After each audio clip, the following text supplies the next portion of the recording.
obviously, we haven't the faintest idea what the stock market is going to do when it opens on Monday. We never have had. We have never made, Charlie and I don't think, in all the time we've worked together, and we have never, I don't think we've ever made a decision that where either one of us has either said or been thinking we should buy or sell based on what the market is going to do. No.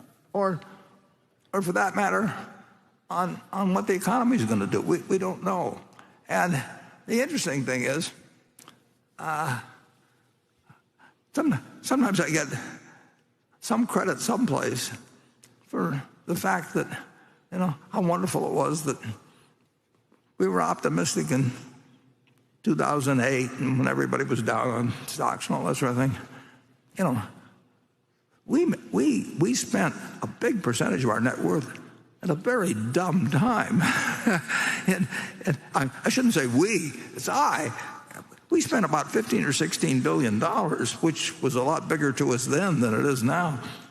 We spent it in the last few weeks.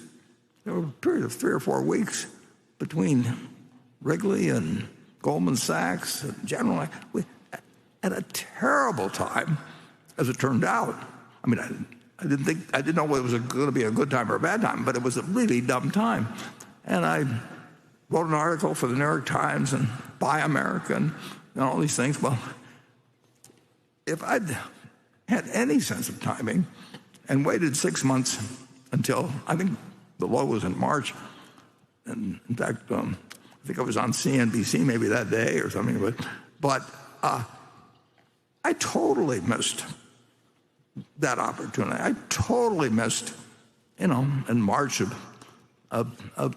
2020. We have not been good at timing.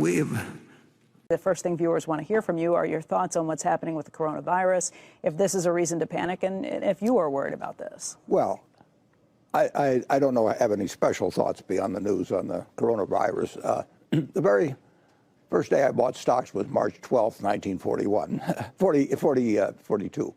And the stocks were down about 2% that day, as it turned out. Unfortunately, I bought in the morning, so when I came home in the evening, and my dad told me the execution price, it was down 2%. But if you're buying a business, and that's what stocks are, businesses. In fact, people will be better off if they say, I bought a business today, not a stock today, because that gives you a different perspective on it. Then presumably, if you buy a farm, if you buy an apartment house, if you buy a business, you're going to own it for 10 or 20 or 30 years. And the real question is has the 10-year or 20-year outlook for American businesses changed in the last 24 hours or 48 hours? And you'll notice many of the businesses we own, partially own, American Express, we've owned it for 20 years. Coca-Cola, we've owned it for 40 years.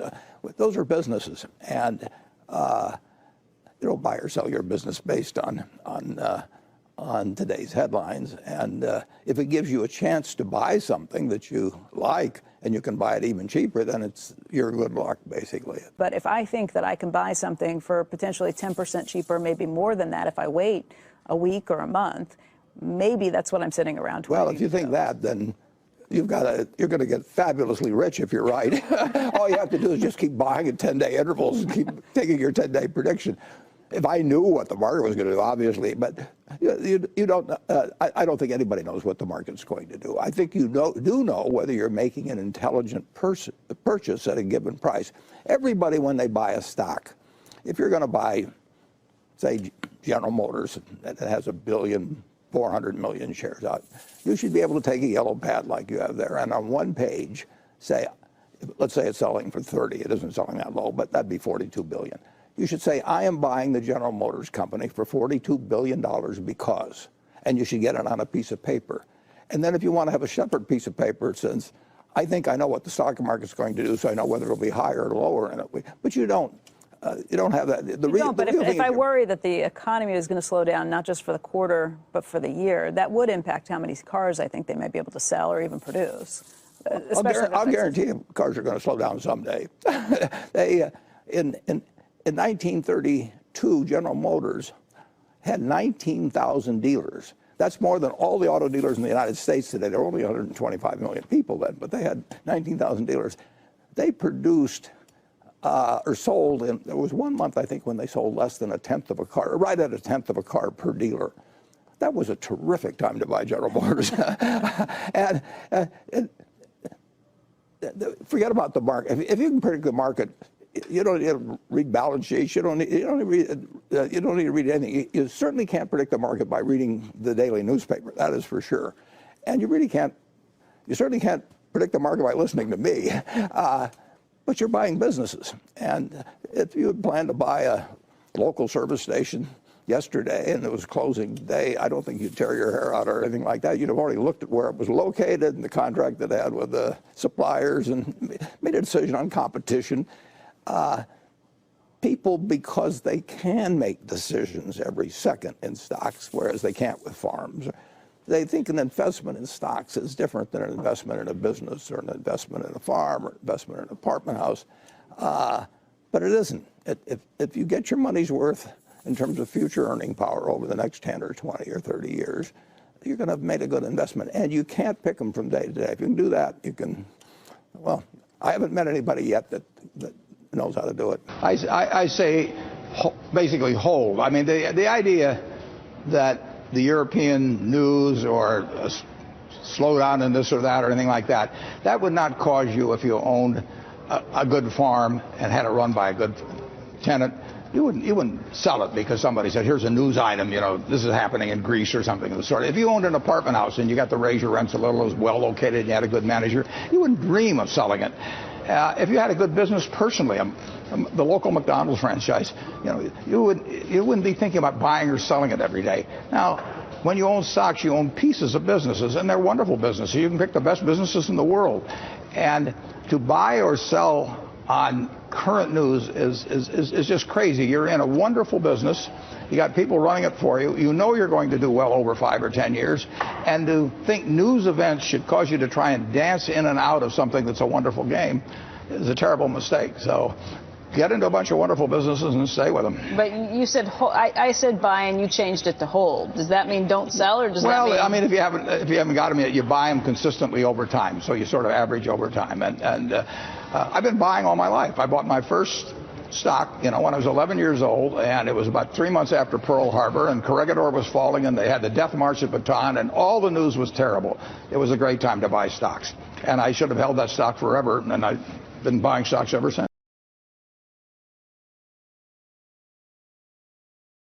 역사가 중요합니다. 역사적으로 볼 때 항상 하락장이 오죠. 그리고 그 하락은 큽니다. 산수를 간단히 대입해 보겠습니다. 100년 동안 10% 넘는 하락장은 50번 있었습니다. 정확히는 93년 동안 50번이 있었으니 2년마다 우리는 조정장을 경험했습니다. 우리는 그걸 조정장이라 부르는데, 이 조정장은 빠르고 쉽게 돈을 잃는다는 것을 제법 그럴싸하게 부르는 말입니다. 그래서 2년마다 한 번은 10% 이상의 조정장이 온다고 볼 수 있겠죠. 그 50번의 조정장 중 15번이 25% 이상의 폭락장이었습니다. 우리는 그것을 베어마켓이라고 부르죠. 15번의 폭락장이 93년 동안 있었으니 6년마다 베어마켓, 즉 폭락장을 맞은 셈이 됩니다. 이것이 여러분들이 알아야 할 전부입니다. 매번 시장이 하락한다는 그 단순한 이치만 알면 되는 겁니다. 그리고 이것에 대해 준비가 안 되어 있다면 주식에 투자하면 안 됩니다. 그리고 이런 하락을 예측한다면 좋겠죠? 그래서 이런 하락장에서 기회를 잡아야 합니다. 하지만 아이러니하게도 그때를 아무도 예측할 수 없습니다. 이런 하락장을 예측했다는 사람들이 있는데, 예측을 했다면 50번을 예측했어야 합니다. 자신의 종목이 무엇이 문제인지를 인지하고 장기 투자한다면 기회는 이런 변동성이 큰 장에서 잡을 수 있습니다. 그리고 또 하나의 중요한 요소는 성급하게 투자하지 않는 것입니다. 많은 사람들이 성급하게 투자하는 경향이 있는데요. 좋은 주식은 언제 사도 큰 수익을 얻는다는 예를 한번 들어보겠습니다. 월마트는 1970년 10월에 상장했습니다. 그 후 15년 동안 상당한 성장과 실적을 보여주며 역대급 수익을 올렸습니다. 하지만 당신이 의심이 많아서 상장 후 10년을 조사하고 지켜보다가 10년 후 투자에 들어갔다고 하더라도 지금까지 가지고 있다면 35배의 수익을 냈을 겁니다. 마이크로소프트 상장 후 3년을 기다렸다 투자했어도 지금까지 대체 몇 배의 수익일까요? 다시 한번 강조합니다. 주식은 복권이 아닙니다. 모든 주식 뒤에는 그 회사가 있습니다. 계속 지켜보세요. 시간은 충분합니다. 매 9년마다 자산이 2배가 된 겁니다. 그리고 정말 놀라운 사실은 만약 도중 주식을 팔아버려서 20년간 단 10일 가장 수익이 좋은 날을 놓쳤다면 진심으로 장기 투자하시는 분들이 앞으로도 몇 번씩 만날 이 조정장에서 멘탈 관리를 하고 나무가 아닌 숲을 보기를 바라며 세계 최고 강연자이자 세계적인 베스트셀러 6권을 보유한 토니 로빈스가 밝힌 미국 주식의 특별한 비밀입니다. 모두에게 알려드리고 싶습니다. 경제 불황이 얼마나 좋은 기회인지 말이죠. 이 상황을 잘 준비한다면요. 현재 위치에서 목표를 달성할 수 있도록 밀레니어 세대들은 학자금 대출도 있을 겁니다. 얼마나 힘든지 잘 압니다. 많은 스트레스를 받을 거 알죠. 핵심은 누구나 부를 창출할 수 있다는 겁니다. 만약 당신이 베이비붐 세대라도 절대 늦지 않았습니다. 왜냐하면 조정장은 항상 최고의 기회를 제공하니까요. 하지만 그저 사람들이 준비가 안 된 겁니다. 저는 세계 최고 50명에게 물었습니다. 투자의 천재죠. 워렌 버핏부터 레이 달리오 그리고 칼 아이칸까지요. 제 목표는 여러분께 투자의 두려움을 없애는 겁니다. 실제 결과와 실제 전략을 통해서 말이죠. 이걸 배우는 분들은 살아남을 수 있을 겁니다. 먼저 첫 번째, 시장의 타이밍을 알려고 하는 것? 절대 불가능이죠. 워렌 버핏도 말했습니다. 모든 뉴스, CNBC 등이 하는 예상 수치, 모든 주가 전망은 점쟁이에게 묻는 거나 다름없는 겁니다. 그 누구도 타이밍을 알지 못합니다. 저도 물론 못하고요. 하지만 논리적으로 접근해보자면 나는 폭락을 기다리는 중이야. 곧 올 것 같은데. 사람들이 기다리는 와중에도 돈을 법니다. 비밀 중 하나는 당연히 분산 투자가 되겠죠. 그리고 포트폴리오의 강점과 약점을 아는 것. 하지만 진짜 모두가 알아야 할 부분은 정말 중요한 주식시장의 비밀입니다. 여기서 중요한 부분은 진짜 부를 축적하는 방법이에요. 그 부를 유지하는 방법은 돈을 일하게 만들어야 한다는 겁니다. 물론 저는 많은 사업을 가지고 있지만 다른 방법은 바로 투자를 하는 겁니다. 물론 대단한 사업을 가지고 있더라도 투자는 계속 필요한 거라고 생각합니다. 직원도 필요 없고 어디서든 할 수 있죠. 자, 주식시장에 대해서 얘기해 보겠습니다. 모두 다 타이밍을 노립니다. 자, 그럼 잘 들어보길 바랍니다. 첫 번째, 조정장은 매년 찾아옵니다. 하지만 사람들은 과잉 반응을 하죠. 정작 시장은 10원 하나 안 뺏어갑니다. 다 자신이 버리는 돈이죠. 패닉에 팔아버리니까요. 1900년부터 작년까지 평균 1년에 한 번의 조정장이 왔었습니다. 조정장을 쉽게 설명하자면 최고점을 찍은 후 10%에서 20%까지 떨어지는 상황을 말하죠. 20% 이상의 하락은 베어마켓 혹은 폭락입니다. 이 하락점은 매년 찾아오고 사람들은 패닉 상태가 되고 증시는 하루에도 900포인트가 떨어집니다. 그들은 레이 달리오를 인터뷰했었습니다. 세계 역사상 최고 헤지펀드 운영가죠. 대형 헤지펀드는 15조를 굴리는데 그는 165조를 굴립니다. 그와 말을 섞으려면 5조 이상의 자산과 1000억을 투자해야 합니다. 그가 저와 한 얘기를 방송에서도 해줬죠. 이 최악의 상황에 어떻게 해야 할까? 그가 말한 대답은 지난 75년간 85% 확률로 수익 내는 법입니다. 그리고 그 방법은 역사상 80%의 조정은 폭락으로 변하지 않았다. 다 돌아왔다는 겁니다. 제 작년처럼 말이죠. 하지만 팔아버렸다면 당신만 돈을 잃는 겁니다. 자, 이번엔 폭락을 한번 보겠습니다. 폭락은 5년에 한 번꼴로 일어납니다. 그렇기에 더더욱 준비해야 하고요. 하지만 우리가 준비하는 동안에도 기회들은 생겨납니다. 왜냐하면 폭락은 대개 1년 안에 복구되었고 33% 떨어지더라도 팔지 않는 이상 잃은 돈은 아니란 거예요. 제가 모두에게 하고 싶은 말은 200년의 미국의 증시는 보여줍니다. 폭락한 다음 연도는 항상 엄청난 상승을 보였다는 거죠. 2008년 많은 사람들은 50%를 잃었지만 2009년에만 69%가 상승했습니다. 당신이 미국이 망하는 것에 베팅하지 않는 이상 당신은 승리한다. 그렇게 자산을 불려야 하는 겁니다. 그리고 한 가지 더, 통계적으로 매달 한 번은 최고점을 갱신하죠. 너무 올랐는데? 곧 폭락이 오려나? 제가 여기서 한마디만 하겠습니다. 제가 JP모건에 투자 컨퍼런스를 했습니다. 참가 조건은 억만장자여야 합니다. 증명된 억만장자 400명이 왔습니다. 이 말은 정말 중요한 겁니다. 결정적인 부분은 JP모건의 20년 통계 결과 이 거물 회사가 찾은 결론은 20년간 S&P 500은 매년 평균 8.2% 올랐고 매 9년마다 자산이 2배가 된 겁니다. 그리고 정말 놀라운 사실은 만약 도중 주식을 팔아버려서 20년간 단 10일 가장 수익이 좋은 날을 놓쳤다면 단지 그 10일이 매년 평균 8.2%의 수익률을 단지 4.2%로 반토막 내버립니다. 그리고 만약 가장 좋은 단 20일을 놓쳤다면 20년간 가장 수익 좋은 날 20일만 놓쳐도 매년 수익률은 2%밖에 안 됩니다.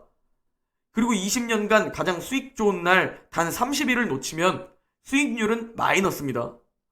20년 중 단 며칠이 그 차이를 만든다는 겁니다.